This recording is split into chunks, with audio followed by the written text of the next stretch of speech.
Hi അസ്സലാമു അലൈക്കും, welcome back to my channel. ഇന്ന് കുറച്ച് ടിപ്സ് അടങ്ങിയ വീഡിയോ ആയിട്ട് വീണ്ടും വന്നിരിക്കുകയാണ്. അപ്പോൾ ഇഷ്ടപ്പെട്ടാൽ ലൈക്ക് ചെയ്യാൻ മറക്കരുത്.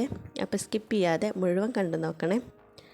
അപ്പോൾ ആദ്യത്തെ ടിപ്സ് നമുക്ക് കണ്ടു നോക്കാം. നമുക്കൊക്കെ മാങ്ങ കിട്ടിയാൽ അത് വെച്ച് നമ്മൾ ചമ്മന്തി അരക്കും. അപ്പോൾ കൂടെ ഒരു കൊട്ടത്തേങ്ങയും കൂടെ ആണെങ്കിൽ ഈ രീതിയിലൊന്ന് ചമ്മന്തി അരച്ചാൽ മതി കേട്ടോ. നമ്മൾ തേങ്ങയൊക്കെ ഒന്ന് കഷ്ണങ്ങളാക്കി എടുത്തിട്ട് അതുപോലെ ചെമ്മീനും കൂടെ ചേർക്കുകയാണെങ്കിൽ ഒന്ന് വറുത്തെടുക്കുക. പെട്ടെന്ന് തന്നെ നമുക്ക് ചമ്മന്തി ആയി കിട്ടും കേട്ടോ. ഈ രീതിയിലൊന്ന് മിക്സിയിലിട്ട് കറക്കിയെടുത്താൽ മതി. അപ്പോൾ നല്ല ടേസ്റ്റി ആയിട്ടുള്ള എല്ലാവർക്കും ഇഷ്ടപ്പെടുന്ന ചമ്മന്തി പെട്ടെന്ന് റെഡി ആയി കിട്ടും കേട്ടോ. അപ്പോൾ ഈ രീതിയിലൊക്കെ നിങ്ങളൊന്ന് ട്രൈ ചെയ്ത് നോക്കണേ. അപ്പോൾ ഇഷ്ടപ്പെട്ടാൽ ലൈക്ക് ചെയ്യാൻ മറക്കരുതേ. അപ്പോൾ ടിപ്സ് നമ്പർ 2 കണ്ടു നോക്കാം. നമ്മളൊക്കെ അച്ചാറും ഇഷ്ടപ്പെടുന്നവരാ അധികം വരും. അപ്പോൾ നല്ല രീതിയിൽ നല്ല ടേസ്റ്റൊക്കെ ഉണ്ടാക്കിയെടുക്കുക എന്നുള്ള നല്ലൊരു ട്രിക്കാണ് കേട്ടോ. അപ്പോൾ ഇതുപോലെ തക്കാളി കട്ട് ചെയ്ത ശേഷം നമുക്ക് മിക്സിയിലിട്ടൊന്ന് അടിച്ചെടുക്കാം കേട്ടോ. ഇനി നമ്മൾ എന്താണ് അച്ചാറിന് എടുക്കുന്നത് വെച്ചാൽ അത് കുറച്ച് ടൈം മുന്നേ തന്നെ നമ്മളൊന്ന് ഉപ്പും മുളകും കൂടെ ജസ്റ്റ് മിക്സ് ആക്കിയിട്ടൊന്ന് കുറച്ച് സമയം റെസ്റ്റ് ചെയ്യാൻ വെക്കണം കേട്ടോ. അതിന് ശേഷമാണ് നമ്മൾ 2 തക്കാളി എത്ര ക്വാണ്ടിറ്റിക്ക് അനുസരിച്ച് തക്കാളി ഒന്ന് മിക്സിയിൽ അരച്ചെടുത്തിട്ട് ഇതുപോലെ വെളുത്തുള്ളിയും പച്ചമുളകൊക്കെ ചേർത്ത് കടുക് താളിച്ച് ഈ രീതിയിലൊന്ന് തയ്യാറാക്കി നോക്കണം. നല്ല അടിപൊളി കുറുകി നല്ല ടേസ്റ്റ് ആയിട്ടുള്ള അച്ചാർ ഉണ്ടാക്കാം കേട്ടോ. ഇപ്പോൾ ഞാനിതെടുത്തിരിക്കുന്നത് പപ്പായയാണ് കേട്ടോ.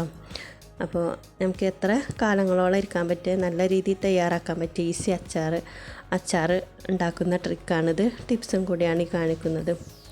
അപ്പോൾ ഈ രീതിയിൽ നമ്മൾ തക്കാളി അരച്ച് ചേർത്താൽ നല്ലൊരു ടേസ്റ്റ് ആയിക്കോട്ടെ കേട്ടോ അച്ചാറിന്. അതുപോലെ നല്ല ഒരു കുറുക്കായി കിട്ടും ചെയ്യും കേട്ടോ. ചിലതൊക്കെ ഉണ്ടാവില്ല നല്ല വെള്ളം പോലെ ആയിട്ടൊക്കെ. അപ്പോൾ ഈ രീതിയിൽ ട്രൈ ചെയ്ത് നോക്കണേ. ടിപ്സ് നമ്പർ 3, നമ്മളെല്ലാവരും ഇതുപോലെ ഇൻഡോർ പ്ലാന്റ്സ് ഇഷ്ടപ്പെടുന്നവരാകും. അപ്പോൾ ഞാനും അതിലൊരു പെട്ട ഒരാളാണ്. അപ്പോൾ എൻ്റെ ഒരു മണി പ്ലാന്റിൻ്റെ ഒരു കെയറിങ്ങും കൂടെ നിങ്ങൾക്ക് കാണിച്ചു തരുന്നത് കേട്ടോ. അപ്പോൾ നമ്മൾ വീട്ടിലുള്ള വസ്തുക്കൾ വെച്ചിട്ട് തന്നെയാണ് ഇതിന് നമ്മൾ വളമായിട്ട് ഉപയോഗിക്കുന്നതൊക്കെ. അപ്പോൾ ഞാനിതാ ഈ പോട്ടുകളിലൊക്കെ തൈ വെച്ചിട്ടുണ്ട്. അപ്പോൾ ഇതൊക്കെ നല്ല രീതിയിൽ ഉണ്ടായിട്ടുണ്ട് കേട്ടോ. അപ്പോൾ നമ്മൾ ചെറിയൊരു വെയിൽ തട്ടുന്ന ഭാഗത്തൊക്കെ വെച്ച് കൊടുത്താൽ നല്ല രീതിയിൽ തന്നെ തളർത്തി വരും കേട്ടോ. അപ്പോൾ ഞാൻ ജസ്റ്റ് ഒന്ന് കാണിച്ചു തന്നുള്ളൂ. പിന്നെ നമ്മൾ തേയില വെള്ളമൊക്കെ നമ്മളെ വീട്ടിലുണ്ടെങ്കിൽ ഇതേപോലെ നമ്മുടെ മണി പ്ലാന്റിലൊക്കെ ഒഴിച്ച് കൊടുത്താൽ നല്ലൊരു വളർച്ചയ്ക്ക് സഹായിക്കുന്നതാണ് കേട്ടോ. അപ്പോൾ ഞാൻ ഉണ്ടാക്കിയെടുത്ത വെള്ളം ഒഴിച്ച് കൊടുക്കുന്നുണ്ട് കേട്ടോ. അപ്പോൾ നമ്മളെപ്പോഴും വേണമെന്നില്ല, വല്ലപ്പോഴൊക്കെ ഈ രീതിയിലൊക്കെ ഒന്ന് ചെയ്ത് കൊടുത്താൽ മതി. അപ്പോൾ നല്ല രീതിയിൽ തന്നെ പുഷ്ടിയായിട്ട് ഉണ്ടാവാനും സഹായിക്കും. അപ്പോൾ ഞാൻ ഈ വലിയ പോട്ടിലേക്കും അതുപോലെ ഒഴിച്ച് കൊടുക്കുന്നുണ്ട്. അപ്പോൾ പുറത്തിരിക്കണ പ്ലാന്റ് ആവുകൊണ്ട്, പുറത്ത് പറഞ്ഞാൽ നമ്മുടെ സിറ്റ് ഔട്ട് ഏരിയയിലൊക്കെ ഇരിക്കുന്ന ചെടിയാവുകൊണ്ട് നല്ല പൊടിയൊക്കെ ഉണ്ടാവും ഇലകളിലൊക്കെ. അങ്ങനെ തേയില വെള്ളം അരിച്ചെടുത്തതിൻ്റെ പൊടിയുണ്ട് കേട്ടോ. അപ്പം ഞാൻ പിന്നെ അതിലേക്ക് ചേർക്കുന്നത് നമ്മുടെ വെണ്ണീറാണ്, ചാരം. നമ്മൾ വിറക് കത്തിച്ചാലൊക്കെ കിട്ടുന്ന വെണ്ണീർ. ഇത് നല്ലൊരു വളമാണല്ലോ എല്ലാ ചെടികൾക്കൊക്കെ. അപ്പോൾ ഇത് വെച്ചിട്ട് ഞാനൊരു മിക്സ് തയ്യാറാക്കുന്നു. അപ്പോൾ അതും കൂടെ ഒന്ന് കണ്ടു നോക്കണേ. അപ്പോൾ നിങ്ങളൊന്ന് ഇതൊക്കെ ഒന്ന് ട്രൈ ചെയ്ത് നോക്കണേ. ഇഷ്ടപ്പെട്ടാൽ ലൈക്ക് ചെയ്യാനും ഷെയർ ചെയ്യാനൊക്കെ മറക്കരുത്. അപ്പോൾ ഇതുപോലെ പാത്രത്തിലേക്ക് വെണ്ണീർ എടുത്തിട്ടുണ്ട്. പിന്നെ നമ്മളെ തേയിലപ്പൊടി അടിയിൽ ഊറിക്കിടക്കുമല്ലോ. അപ്പോൾ അത് നല്ലൊരു വളമാണ് കേട്ടോ. നമ്മളെല്ലാ ചെടികൾക്കും ഈ ഒരു തേയിലപ്പൊടി നല്ലൊരു വളമാണ് കേട്ടോ. വെണ്ണീറും കൂടെ മിക്സ് ചെയ്തിട്ടൊന്ന് എപ്പോഴും വേണമെന്നില്ല, വല്ലപ്പോഴൊക്കെ ഒന്ന് ഇട്ട് കൊടുത്താൽ നമ്മളെ ചെടികളൊക്കെ നല്ല വളർച്ചയ്ക്ക് സഹായിക്കും കേട്ടോ.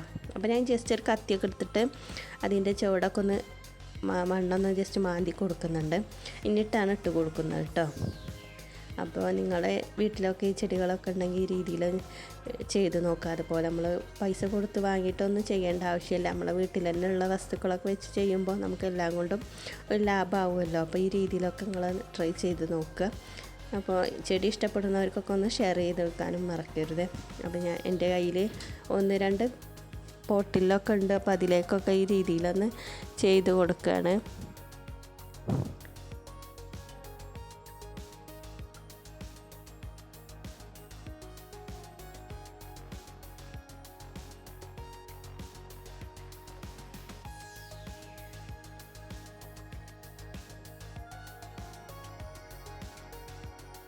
അപ്പോൾ ഇതുപോലെ ടിപ്സ് അടങ്ങിയ പല വീഡിയോസും ചാനലിലുണ്ട് കേട്ടോ. കയറി കണ്ട് സപ്പോർട്ട് ചെയ്യാൻ മറക്കരുത്. എല്ലാം യൂസ്ഫുൾ ആകുന്ന നല്ല നല്ല ടിപ്സുകളാണ്. അപ്പോൾ ഞാൻ അത് വലിയ പോട്ടിൽ അതുപോലെ ഒന്ന് ജസ്റ്റ് കത്തി വെച്ചിട്ടൊന്ന് മണ്ണൊക്കെ ഒന്ന് ഇളക്കി കൊടുത്തിട്ട് അതിലിട്ട് കൊടുക്കുന്നുണ്ട് കേട്ടോ. എല്ലാവർക്കും ഇഷ്ടപ്പെടുന്നതാണ് ഇൻഡോർ പ്ലാന്റ്സ്, മണി പ്ലാന്റ് ഒക്കെ. അപ്പോൾ ഞാൻ ആ ഭാഗമൊക്കെ ഒന്ന് ജസ്റ്റ് ഒരു തുണി വെച്ചിട്ടൊന്ന് തുടച്ച് ക്ലീനാക്കി എടുക്കുന്നുണ്ട്. ആ ഏരിയയിൽ ചട്ടിയൊക്കെ നീക്കി തുടച്ച് വെച്ച് കൊടുക്കുന്നുണ്ട് കേട്ടോ. അപ്പോൾ വല്ലപ്പോഴൊക്കെ അങ്ങനെ ചെയ്ത് കൊടുത്താൽ നമ്മൾ ചെടി കാണാനും നല്ലൊരു ഭംഗിയായിരിക്കും. ആ ഏരിയ തന്നെ ഒരു ഭംഗിയായിരിക്കും കേട്ടോ. ഇപ്പോൾ പൊടിയുടെ ഒരു സീസണല്ലേ, വേനൽക്കാലമല്ലേ. അപ്പോൾ നമ്മൾ എത്ര ചെയ്തിട്ടും കാര്യമില്ല, എന്നാലും നല്ലൊരു രീതിയിൽ ഫ്രഷ്നെസ് തോന്നാൻ വേണ്ടി ഇടയ്ക്കൊക്കെ ഇത് ചെയ്യുന്നത് നല്ലതായിരിക്കും കേട്ടോ. ഇനി നമ്മൾ മെയിനായിട്ട് ഉപയോഗിക്കുന്ന ഒരു ടിപ്സും കൂടെ കാണിക്കാം. ഞാനൊരു ബോട്ടിലെടുത്തിട്ട് അതിൽ വെള്ളം നിറച്ച് കൊടുക്കുന്നുണ്ട് കേട്ടോ. അങ്ങനെ വെള്ളം നിറച്ച് കൊടുത്ത ശേഷം ഇതിലേക്ക് ജസ്റ്റ് ഒരു തുള്ളി ഓയിൽ ഒഴിച്ച് കൊടുക്കുന്നുണ്ട് കേട്ടോ. അപ്പോൾ ഈ ഒരു ടിപ്സ് നിങ്ങൾക്ക് അറിയുമോ എന്നറിയില്ല, ഞാൻ ജസ്റ്റ് ഒന്ന് ട്രൈ ചെയ്ത് നോക്കിയതാണ്. അപ്പോൾ നല്ല യൂസ്ഫുൾ ആയിട്ടുണ്ട്. അങ്ങനെ ഞാൻ സ്പ്രേ ബോട്ടിലാക്കി മാറ്റിയിട്ടുണ്ട്. ഇത് വെച്ചിട്ടൊന്ന് സ്പ്രേ ചെയ്ത് കൊടുക്കുന്നുണ്ട് കേട്ടോ. അപ്പോൾ നല്ലൊരു പോളിഷ് ചെയ്ത മാതിരി ആയല്ല, നല്ലൊരു തിളക്കമായിട്ട് കിട്ടുന്നുണ്ട്. ഈ ഓയിലും വെള്ളം കൂടി ആയതുകൊണ്ടേ നല്ലൊരു തിളക്കം തന്നെ മണി പ്ലാന്റിന് കിട്ടിയിട്ടുണ്ട് കേട്ടോ. അപ്പോൾ ഈ ഒരു ടിപ്സ് നിങ്ങൾക്കൊക്കെ യൂസ്ഫുൾ ആകും കേട്ടോ. അത് കുറച്ച് ദിവസങ്ങൾക്ക് ശേഷമൊക്കെ ഇങ്ങനെ ചെയ്ത് കൊടുത്താൽ നല്ലൊരു ലുക്കായി തന്നെ നമുക്ക് മണി പ്ലാന്റും കാര്യങ്ങളൊക്കെ കിട്ടുന്നുണ്ട് കേട്ടോ. അപ്പോൾ എല്ലാവരും ഒന്ന് ട്രൈ ചെയ്ത് നോക്കുക. പൊടിയൊക്കെ പോയി കിട്ടും ചെയ്യും. അപ്പോൾ ഞാൻ എൻ്റെ അടുത്തുള്ള ബോട്ടിൽ, ചെറിയ ബോട്ടിലുള്ള പ്ലാന്റ്സിലൊക്കെ ഇത് അടിച്ചു കൊടുക്കുന്നുണ്ട് കേട്ടോ. ഈ രീതിയിൽ നമ്മളെ ഇലകൾക്കൊക്കെ ഒരുപാട് ഒന്നും സംഭവിക്കില്ല, വല്ല കീടങ്ങൾ, നാശിനിയോ കെമിക്കലോ ഒന്നും ഇല്ലല്ലോ. അപ്പോൾ ഈ രീതിയിൽ നമ്മളെ വീട്ടിലുള്ള വസ്തുക്കൾ വെച്ചിട്ട് തന്നെ നമുക്ക് നമ്മളെ ചെടികളെ കെയർ ചെയ്യുന്നതാണ്. അപ്പോൾ ഇഷ്ടപ്പെട്ടാൽ നിങ്ങളെല്ലാവരും ലൈക്ക് ചെയ്യാൻ മറക്കരുത്. അതുപോലെ സബ്സ്ക്രൈബ് ചെയ്യാതെ കാണുന്നവർ സബ്സ്ക്രൈബ് ചെയ്ത് സപ്പോർട്ട് ചെയ്യാനും മറക്കരുത്. Okay, bye bye. Thanks for watching.